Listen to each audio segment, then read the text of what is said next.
سڵاوتان لەبێت بینەرانی عزیز و خۆشەویست، زۆر خۆشحاڵم لەوەی کە جارێکی تر بە بەرنامەی ئێمە و بینەرانەوە دەبمە میوانی ماڵەکانی ئازیزتان. هیوادارم کە لە هەر کوێیەکان ساغ و سڵامەت بن و مەجای وەشتان هەبێت تا بە کۆتایی بەرنامەی ئەم هەفتەیەش لەگەڵمان بن. چاوەڕوانی سوورەسواردا لە شێعرەکانی شاعر حەمە عەزیز پێشکەشە بە یادی هاوڕێ حەمە حوسێنی کەریمی.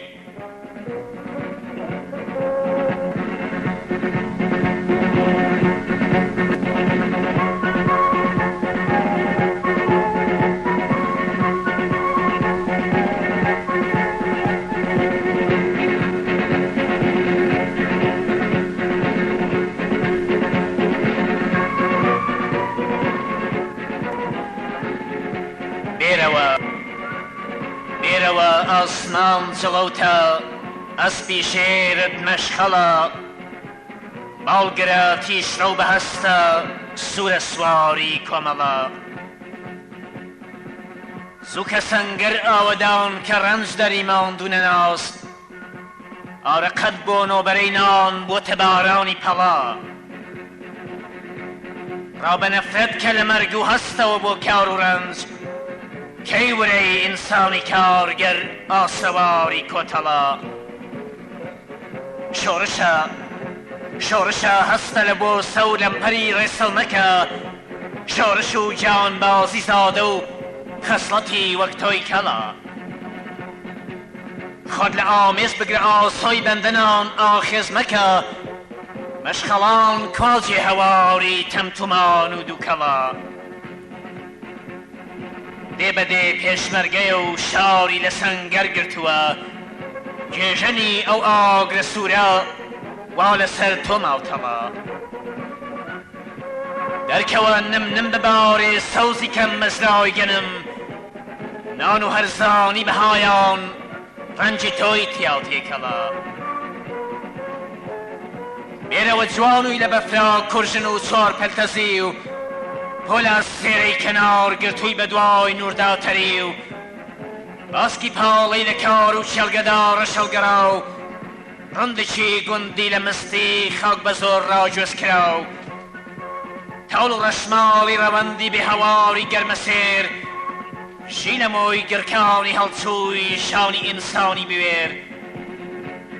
بەژنی لووتکەی هەڵکشاوی زۆر سەر و بەژنی هەتاو، مارشی کۆمۆنەی گەروی خۆری شەوی ئەنگوستە چاو. سواری زریان بە بڕۆ چەخما خەدە پێش باکەوە، بیهەژێنە شەنگە باڵای کاک فوئادم سەر بەوە. دەرکەوە هۆبە بە بەردەبازی ڕێگەتن، ڕەنجدەرن خەڵکی هەژارن کارگەری بەشمەینەتن. بێرەوە ئاسمان جڵەوتە ئەسپی شێرت مەشخەڵە، باڵگرە تیژڕە و بەهەستە سوورە سواری کۆمەڵە.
بینەرانی عزیز 26 ڕێبەندان ڕۆژی کۆمەڵا بەڕێوەیە.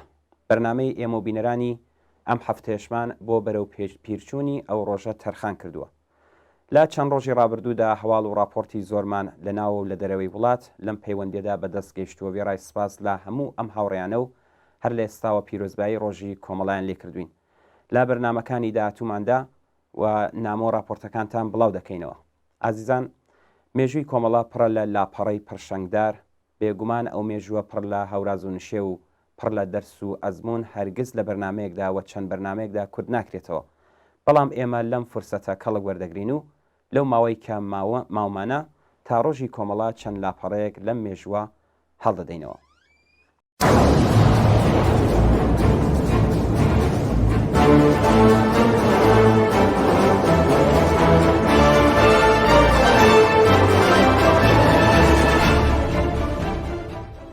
کرێکاران، زەحمەت کێشان، کۆمەڵانی ئازادی خوازی کوردستان،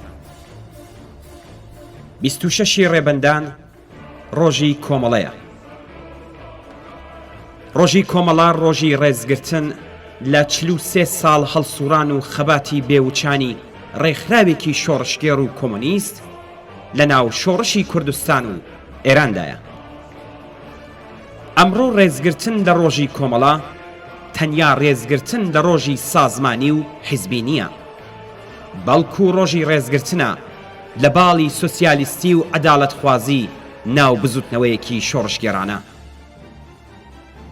ئەمڕۆ کۆمەڵا ناوێکی خۆشەویست و جێگای هیوا لە ناو دڵی خەڵکی هەژار و چەوساوەی کوردستاندایە کە بۆ ڕزگاری و ئازادی و یەکسانی ئینسان خەبات دەکات. ئەمڕۆ ئەگەر لە کرێکارێکی کوردستان بپرسیت کۆمەڵە کێیە، ئەوەڵی مانگی مەیەکانی سنە و سەقز و باقی شارەکانی کوردستان و خەباتی ساڵانەی کرێکارانی کوورەخانەکانت پێنیشان دەدات و دەڵێت کۆمەڵە ئێمەین. ئەگەر لە ژنێکی زۆر لێکراوی کوردستان بپرسیت کۆمەڵە کێیە، بوخچەی دڵیت بۆ دەکاتەوە و دەڵێ کۆمەڵە ئەو حەڕەکەتەیە کە زنجیری کۆیلەتی منی پچڕاند و لە ناو دڵی مندا جێی هەیە. ئەگەر لە لاوێکی تینووی ئازادی کوردستان بپرسیت کۆمەڵە کێیە، دەڵێت ئەو ڕەوتەیە کە هیوا و ئارەزووەکانی هەڕەتی خۆشی لاوێتیم لە ڕێباز و ئامانجەکانیدا دەبینمەوە. ئەگەر لە دایکی شەهیدێک بپرسیت کۆمەڵە کێیە، ڕسمی بەگوڵ نەخشاوی ڕۆڵەکەیت نیشان دەدات کە وەک ملوانکەی خۆشەویستی لەسەر دڵیەتی و دەڵێ کۆمەڵە کۆرپەکەی منە. ڕۆژی 26 ڕێبەندان ڕۆژی ڕێزگرتن لە هەموو ئەم خۆشەویستانەیە. با لەگەڵ یەک بە پێشوازی ڕۆژی کۆمەڵەوە بچین. بەرز و بەڕێز بێت 26 ڕێبەندان، هەر شەکاوە بێ ئاڵای سووری کۆمەڵە.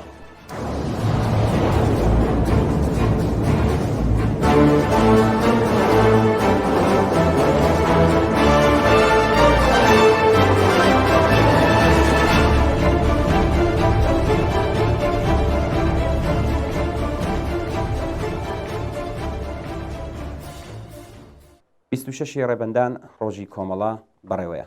لا 26 ڕێبەندانی 1357 هەتاوی کۆمەڵا بە بۆنەی گیانبەختکردنی هاوڕێ حەمە حوسەینی کەریمی لە دامەزرێنەرانی کۆمونیست و فیداکاری خۆی و پاش 9 ساڵ خەباتی نەهێنی تێکۆشانی عەلەنی خۆی ڕاگەیاند.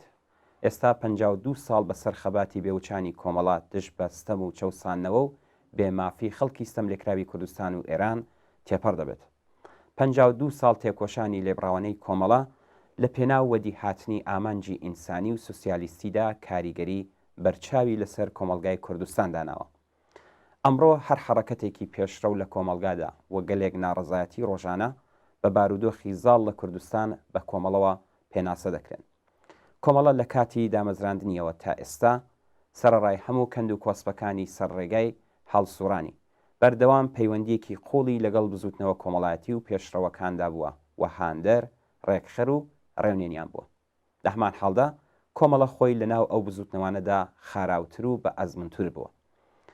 پشتبەستنی کۆمەڵە بە خەباتی چینی کرێکار، خەبات دژ بە دواکەوتویی مەسەبی، خەبات بۆ کۆتایی هێنان بەستەمی نەتەوایەتی، خەباتی لێبڕاوانە لە پێناو ئازادی و یەکسانی ژنان لە گشت بوارەکانی کۆمەلگادا و بەرگری شێلگیر لە ئازادیە سیاسی و کۆمەڵایەتیەکان لایەنە دیارەکانی چالاکانی کۆمەڵە و بەشێک لە خەباتی سربەرزانەی ئەو ڕەوتە بوون. لە پێشوازی 26 ڕێبەنداندا ئەم ڕۆژە لە گشت هەڵسوراوانی کۆمەڵە لە کوردستان کادر و ئەندام و پێشمەرگەکان و بنەماڵەی ئازیزی هاوڕێیانی گیانبەخت کرد و زیندانیانی سیاسی پیرۆزبایی دەکەین.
شەڕی 24 ڕۆژەی شاریسنا دیمەنێکی تۆمارکراوی مقاومەتێکی عادڵانەیە کە چۆتە ناو مێژووی خەباتی کوردستانەوە. لەگەڵ دووهەم هێرشی ڕژیمی تازە بەدەسەڵات گەیشتووی ئیسلامی هەموو شارەکانی کوردستان بوون بە ناوەندی مقاومەتی جەماوەری و پێشمەرگانە و لە جریانی ئەو مقاومەتەدا بەدەیان حماسەی شکۆدار لە سەقز و بانە و بۆکان و مەهابات و باقی شارەکانی کوردستان خۆڵقان. یەکێک لە دیمەنە بەناوبانگەکان مقاومەتی شاری سنە بوو کە کۆمەڵە دەوری سەرەکی تێدابینی. ڕۆژی 2 خاکەلەوەی ساڵی 1959 دەستگای جەنگی و سەرکوتی کۆماری ئیسلامی هێرشی کردە سەر خەڵکی شاری سنە و بە هەموو جۆرە چەکێک لە زەوی و ئاسمانەوە بارانی ئاگر و ئاسنی بەسەر خەڵکی ئەو شارەدا باراند.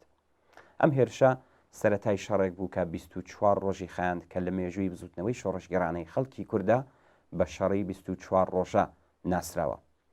بە شوێن دەوری یەکەمی بزوتنەوە و پاش تێکشکانی ستونی تەیاری ڕژیم لە دارساوێن بەدەست پێشمەرگەکانی کۆمەڵە کە سەرەتای تێکشکانی هێرش و پەلاماری دڕندانەی ڕژیم بۆ سەر کۆمەڵانی خەڵکی ئازادی خازی کوردستان بوو، کۆماری ئیسلامی بە ناردنی هەیئەتی جۆراوجۆر ئاگربەسێکی ڕاگەیاند و بەپێی ئەو ئاگربەسە هێزە سەرکوتگەرەکانی ڕژیم کشانەوە نێو پادگانەکان و جارێکی تر بە دوای ڕاپەڕینی ساڵی 57دا شار کەوتەوە دەست خەڵک و هێزی پێشمەرگا و پاراستن و ئەمنیەتی شار و ناوچەکانی کوردستانیان گرتە ئەستۆ.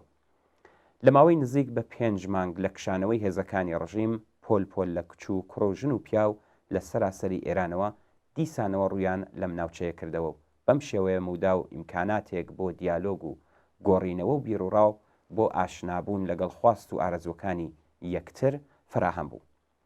لە ماوەی ئەم چەند مانگەدا دیسانەوە و ئەمجار سازمان دراوتر و بە تەجروبەتر دام و دەستگاکانی بەڕێوەبەری ژیانی ڕۆژانەی خەڵکو و ڕێکخراوە سنفی و پیشەیەکان هەر لە بنکە گەورەکانەوە بگرە تا شوڕا کرێکاریەکان و تا شوڕای سینف و پیشە جۆراوجۆرەکان سازکران و ئەرکی بەڕێوەبردن و ئیدارەی شار و گوندەکانیان بەدەستەوە گرت. ئەم وەزعە ببووە هۆی نیگەرانی قوڵی کاربەدەستانی ڕژیمی ئیسلامی کە بە ئاشکرا دیار بوو کەچی دێ پێی تەحمل ناکرێت. هەر لە ئاخرین ڕۆژەکانی ساڵی 58ەوە بیان و هێنانەوە و شەڕفرۆشتەکانی ڕژیم دەستی پێکرد. لەو ماوەیەدا ڕژیم بەردەوام خەریکی تیارکردنەوەی پادگان و باقی هێزەکان بوو. بە بیانووی مەترسی هێرشی عێراق لە هەوڵی ناردنی هێزی فراوانتر بۆ پادگانەکان و ناوچەکانی کوردستان بوو.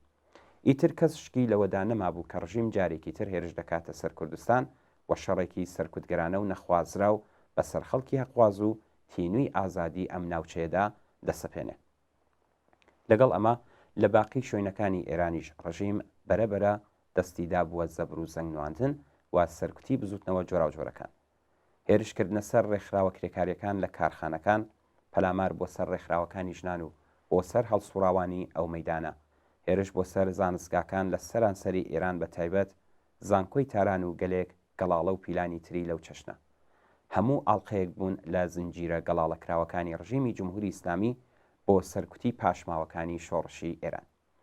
سەرنجام ڕۆژی 2 خاکەلێوەی 1359 هەتاوی ڕژیم لە دژی گەڵاڵەی سەرکوتگەرانەی خۆیدا دەستیدایە گول لە بارانکردنی خەڵکی شاری سنە و شەڕێکی نەخوازرا و کۆنەپەرستانەی بەسەر خەڵکی ئەو شارە و بەسەر هەموو کوردستاندا سەپاند. شەڕی 24 ڕۆژەی شاری سنە شانۆی خۆراگری جەماوەری خەڵکی وەگیان هاتوو لە ستەم و بێمافی بوو. شانۆی نواندنی ئاستی یەکگرتووی و هاوپشتی کۆمەڵانی تینووی ئازادی و یەکسانی بوو.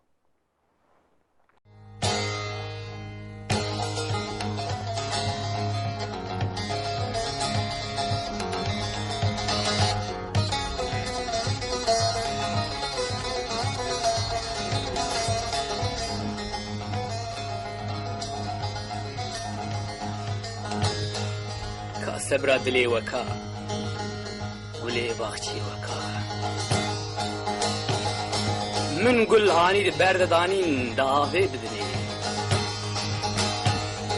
سەبرا دلێ وەکا گولا باخچێ وەکا سەبرا دلێ وەکا گولا باخچێ وەکا من گول ئانیت بەردەدانین اون ئاوێ بدنێ هەلە وەربێدنێ من گول ئانیت بەردەدانین اون ئاوێ بدنێ هەلە وەربێدنێ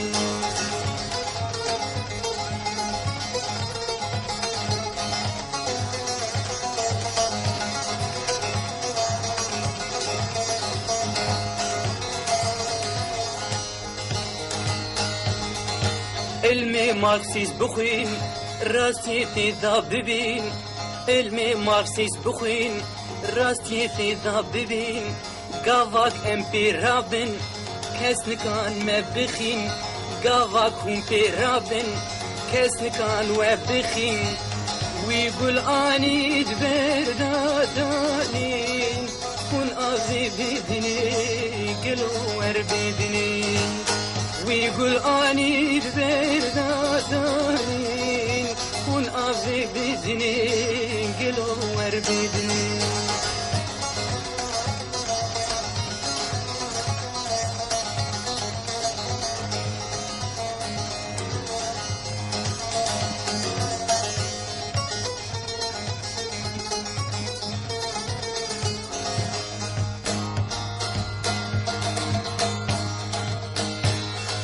هوا لنين رابو علمي مغزي رابو برا لنين رابو علمي مغزي رابو خواندو بيكانين دا دلي قلبي شابو خواندو بيكانين دا جهان تنفي شابو وانقول اني برداداني ام اغي بدني قلو وربيدني وانقول اني برداداني ام اغي بدني هلا وربيدني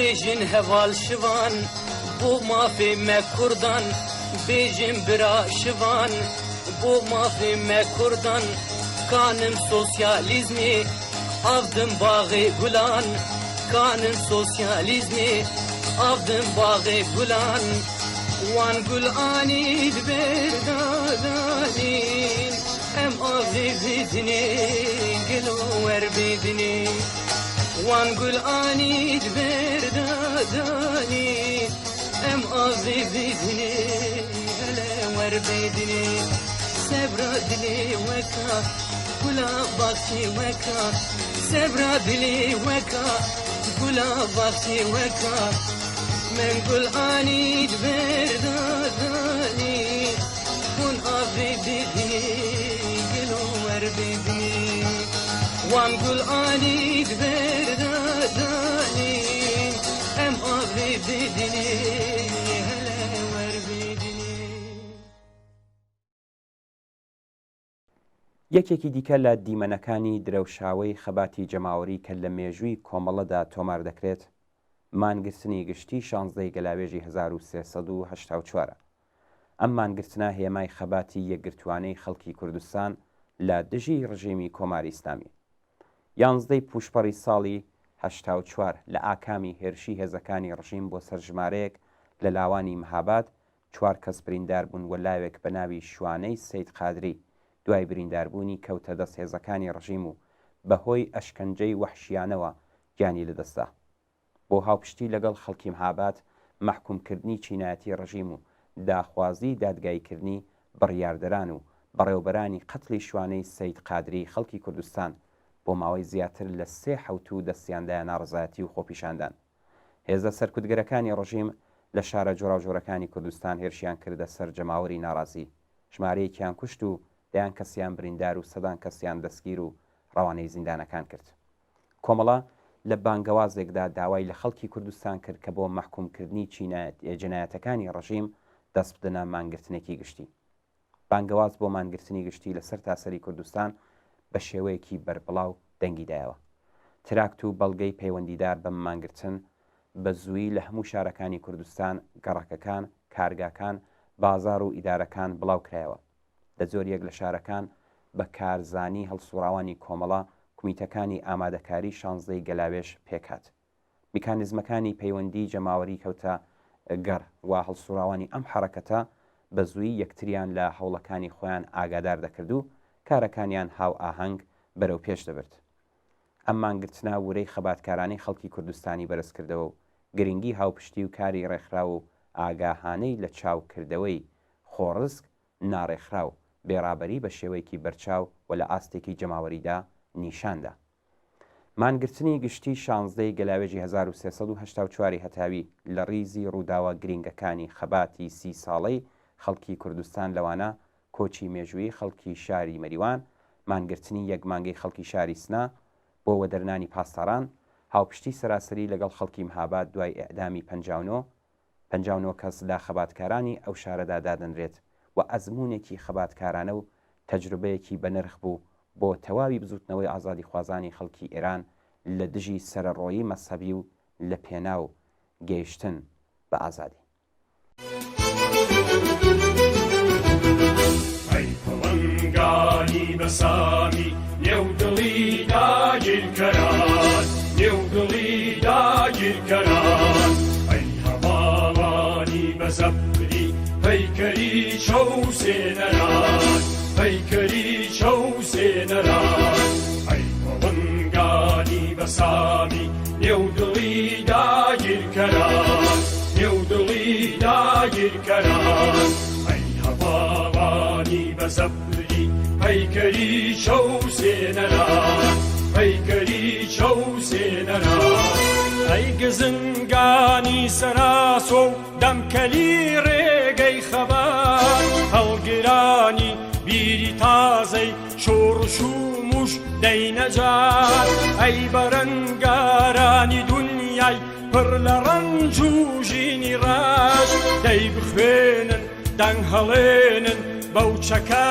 بۆ ژینی گاش بەو چەکە بۆ ژینی گاش بەو چەکە بۆ ژینی گاش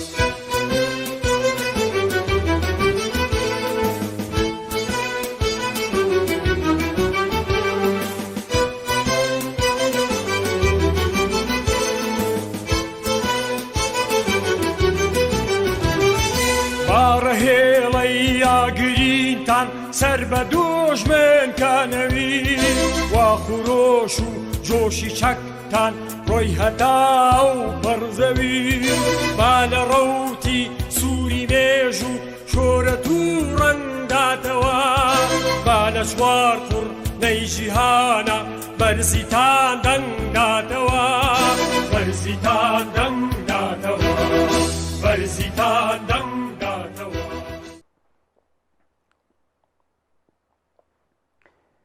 دیمەنێکی تری مانگرتنی گشتی 23 مانگی گوڵانی 1389 لەو ڕۆژەدا کۆمەڵانی خەڵکی کوردستان لە باکوور تا باشوور وەڵامی بانگەوازی مانگرتنی گشتنیاندایەوە و لە حرەکەتێکی هاو ئاهەنگ و لێبڕاوانەدا دەنگی زڵالی خۆیان دژ بە ئێعدامی فەرزاد کەمانگەر، عەلی حەیدەریان، مهدی ئیسلامیان، شیرین ئەلەمهولی و فەرهات وەکیلی بەرز کردەوە و کوردستان شاهێدی مانگرتنێکی یەکگرتوانە بوو.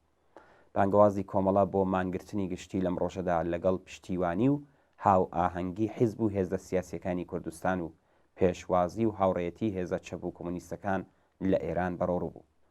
کرێکارانی کارگاکان و ناوەندەکانی بەرهەمهێنان و خزمەتگوزاری مانیان گرت. کاسبکارانی بازار دوکانەکانیان داخست. کارمەندەکان لە بەشی دەوڵەتی و خصوصی نەچوونە سەرکارەکانیان.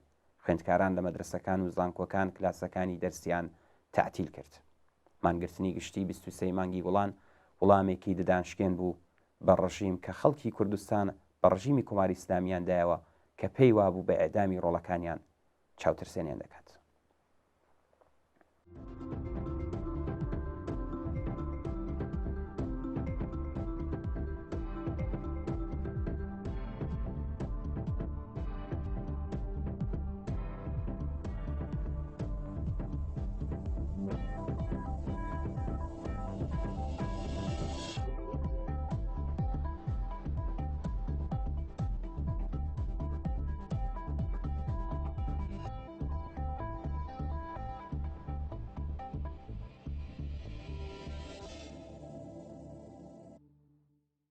ڕۆژانی 17 و 21 مانگی خرمانانی ساڵی 1397 هەتاوی لەو ڕۆژانەی کە لە مێژووی خەباتی ڕەوای خەڵکی کوردستان لە دژی کۆماری ئیسلامی لەبیر ناچنەوە. ئەم ڕۆژانە وە بیرهێنەرەوەی جنایەت و دەڕەندەی کۆماری ئیسلامی لەلایەکەوە و ئیرادە و خۆڕاگری خەڵکی کوردستان لەلایەکی دیکە بوو. بەرەبەیانی ڕۆژی شەممە 17 مانگی خرمانانی ساڵی 97 هەتاوی سێ لاوی خەباتکار لە زیندانی ڕەجایی شاری کەرەج کە بەپێی پەروەندەی هەڵبەستراوی دەستگای ئێتلاعاتی ڕژیم حکمی ئێعدامیان بەسەردا سەپا بوو، سەرڕای دژایەتی و گوشاری بەرینی خەڵک لە ناوەوە و دەرەوەی وڵات تەنیا بە مەبەستی چاوترسێرکردنی خەڵکی کوردستان ئێعدام کران. چەند سەعات دواتر لە حاڵێکدا کە هێشتا هەواڵی ئەم ئێعدامانە بەڕەسمی ڕانەگەیەندرا بوو، مەقەڕی ناوەندی حیزبی دموکراتی کوردستان بە موشەکی دوورهاوێژ لە قوڵایی خاکی کوردستانی عێراقدا لەلایەن سوپای پاسدارانەوە کرای ئامانجی و بەو هۆیەوە ژمارەیەک لە ئەندامانی ڕێبەری کادر و پێشمەرگەی ئەم حیزبە گیانیان دەدەستا. ئەم کردەوە جەنایەتکارانەی کۆماری ئیسلامی شەپۆلی ڕق و تووڕەیی خەڵکی لەسەر تاسەری کوردستان وەڕێخست. کۆمەڵە و ڕێکخراوە سیاسیە چالاکەکانی دیکەی کوردستان سەرڕای بۆچوونی سیاسی جیاواز لە هەوڵێکی هاو ئاهەنگدا خەڵکی کوردستانیان بان کێشتی مانگرتنێکی گشتی لە ناڕزایەتی بەم جنایەتەی ڕژیم کرد. لە وەڵام بەو بانکێشتنەدا خەڵکی کوردستان جارێکی دیکە بە خەڵکی ئێران و هەموو جیهانیان نیشاندا کە کۆماری ئیسلامی لە کوردستان هێزێکی بێگانە و نامۆیە، ڕژیمێکی داگیرکەرە کە تەنیا بە زۆری سەرنەیزە و سەرکوت درێژە بە تەمەنی نەنگینی دەسەڵاتی دەدات. لەم ڕۆژەدا مانگرتنێکی گشتی لێبڕاوانە و شکۆدار بەڕێوە چوو. هەر لە شاری ورمێەوە تا کرماشان دوکان و بازاڕەکان داخران. کرێکارانی کارگا و کارخانەکان دەستیان لە کار کێشایەوە. ناونووسینی خوێندکاران بۆ ساڵی نوێ خوێندن ڕاگیرە و سیستمی هاتوچۆی شاری لە کار کەوت. لە ڕاستیدا مانگرتنی گشتی ڕۆژی 21 خەرمانان شکستی بە ئامانجەکانی کۆماری ئیسلامی لە کردەوەی جنایەتکارانەی هەفتەی خەرمانان داهێنا. خەڵکی کوردستان نیشانیاندا کە نەتەنیا لە هێزی سەرکوتی ڕژیم نەترساون بەڵکو بەهێزتر لە جاران بەرەنگاری دەبنەوە.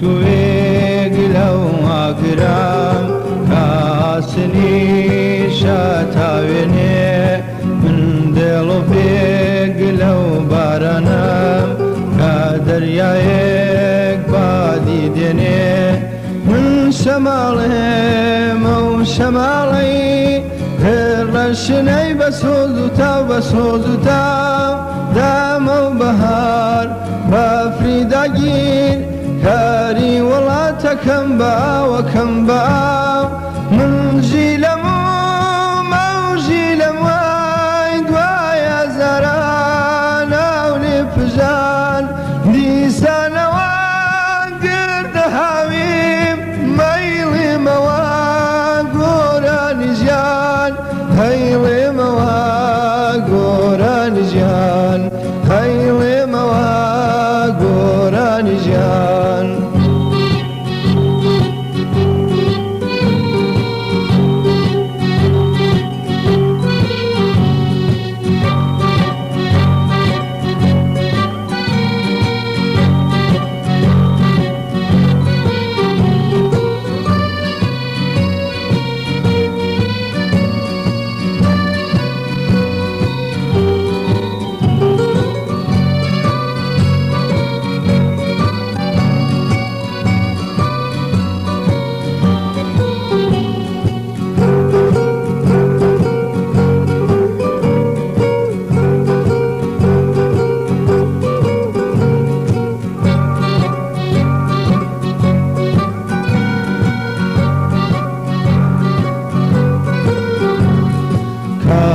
سەوای باوە کوژراو پێرمێز کەڕژێنێ بە تەسا من بە سۆستێ لاوەستینام باقینترم لەو هەناسا من باوەڕێم بوومە لەرزەم دێڵی زەوی دەلەرزێنم دەلەرزێنێم کێ و تەلان لا بندێنێم هەموو گیانە هاژێنم دەهاژێنێم من ڕووناکی ئاسۆژێنێم وەک تاوەڵێم بۆ ژێر دەسان من شوڕشی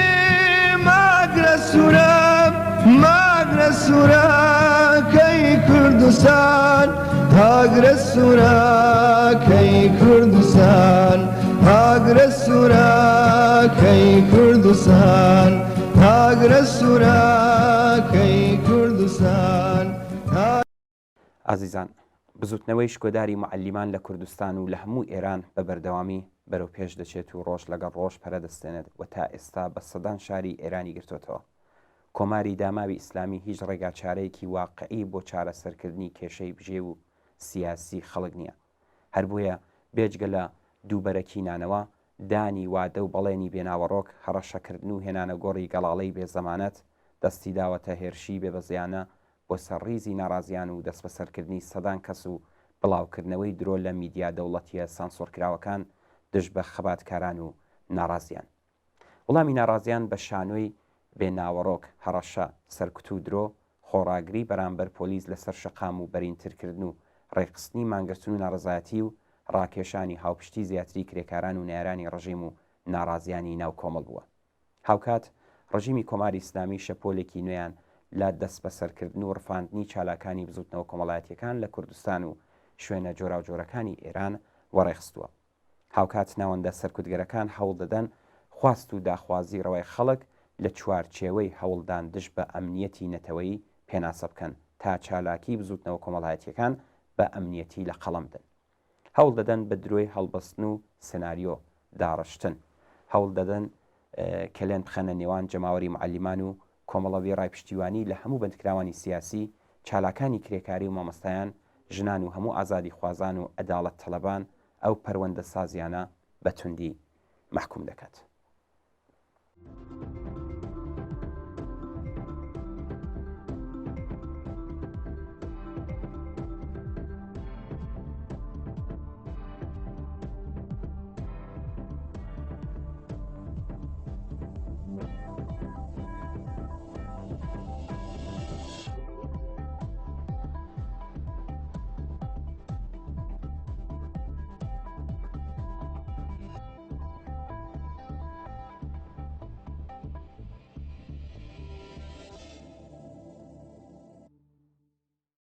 کۆچی دوایی باوکی گیانبەختکردوویەکی کۆمەڵە لە شاری شنۆ. زۆر بەداخەوە ئاگادار بووینەوە کە مەلاکەریم حەسەنزادە باوکی هاوڕێی گیانبەختکردو سەلام حەسەنزادە لە ڕۆژانی ڕابردوودا لە شاری شنۆ کۆچی دوایی کردووە. مەلاکەریم حەسەنزادە یەکێک لەو مامۆستا شۆڕشگێڕ و خۆشنێوانەی شاری شنۆ بوو کە لەسەر تاسەری شۆڕشەوە لە سەرەتای شۆڕشەوە هاتە نێو ڕیزی خەباتکاران و دژی حکوومەتی کۆماری ئیسلامی و دەستی بە تێکۆشان کرد. مامۆستا مەلاکەریم چەندین ساڵ لە دەفتەری زندەیات مامۆستا شێخ عیزەدین حوسەینی خەباتی کرد. هاوکات هاوڕێ سەلام کوڕە گەورەکەی لە نێو ڕیزەکانی کۆمەڵەی پێشمەرگە بوو. ساڵی 1360 هاوڕێ سەلام لەگەڵ هاوڕێ سەیدتەها واژووی چوون بۆ تاران کە بەداخەوە لە تەقینەوەیەک کە لە شەقامی ناسرە و خسرەودا ڕوویدا هەردووکیان گیانیان بەخت کرد. مەرگی هاوڕێ سەلام غەمێکی زۆر گران بوو بۆ هەموو بنەماڵەکەیان و بۆ مەلاکەریم بەتایبەتی. مامۆستا مەلاکەریم هەتا ساڵی 1362 لە دەفتەری مامۆستا بوو و دواتر بەهۆی وەزعی بنەماڵەکەی و گیان لە دەستانی کوڕێکی دیکەی مەجبور بوو بگەڕێتەوە بۆ شاری شنۆ. ماوەیەک گیراو لە زیندان بوو. دوای ئازادبوونی لەلایەن ڕژیمەوە مەلایەتی لێ قەدەغەکرا بوو و حەقی ئەوەی نەبوو کە وەک مەلا لە هیچ مزگەوتێک پێشنۆژی بکات. مەلاکەریم هەرچەند ئەو کاتانە وەزعی بژێوی بنەماڵەکەشی باش نەبوو، بەڵام هەرگیز سەری بۆ داگیرکەران دانەنوارد و کەسایەتی خۆی وەک ئینسانێکی خۆشنێو و جێگەی باوەڕ پاراست. مامۆستا بەهۆی تەمەنیەوە تاقەتی جارانی نەما بوو و چەند ساڵێک بوو هەندێک ناساز بوو، بەڵام گورەی هەر بەهێز بوو. بەداخەوە لە ڕۆژانی ڕابردوودا مامۆستا مەلاکەریم دڵە گەورەکەی لە لێدان دەکەوێت و بۆ هەمیشە ماڵاوای لە ژیان دەکات. ئێمەش بەم بۆنەوە لە تلوزیۆنی کۆمەڵەوە سەرخۆشی خۆمان ئاراستەی زەینەب خانمی خێزانی و سەیران خانمی کچی کوڕەکانی کاک عەبدولسەلام و کاک فەریقی و هەموو خەڵکی شاری شنۆ دەکەین و بەشداری خەمیانی. یادی ئازیزی مەلاکەریمی شۆڕشگێڕ و خۆشەویست بەرز و بەڕێز بێت.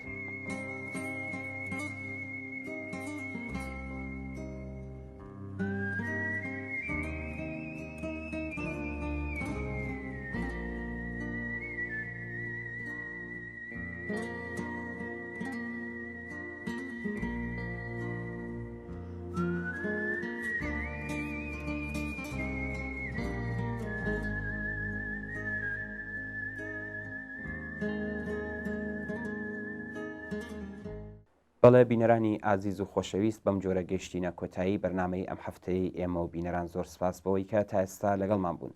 چاوەڕێی نامە و ئیمەیل و تەلەفۆنی پەیوەندی ئێوەین بۆ هەرچی ڕازاندنەوەی بەرنامەکەی خۆتان پەیوەندیمان پێوەبگرن و ڕاوبۆچوونەکانتان باس بکەن. هەر شاد و بەختەوەر بن و ماڵاوە.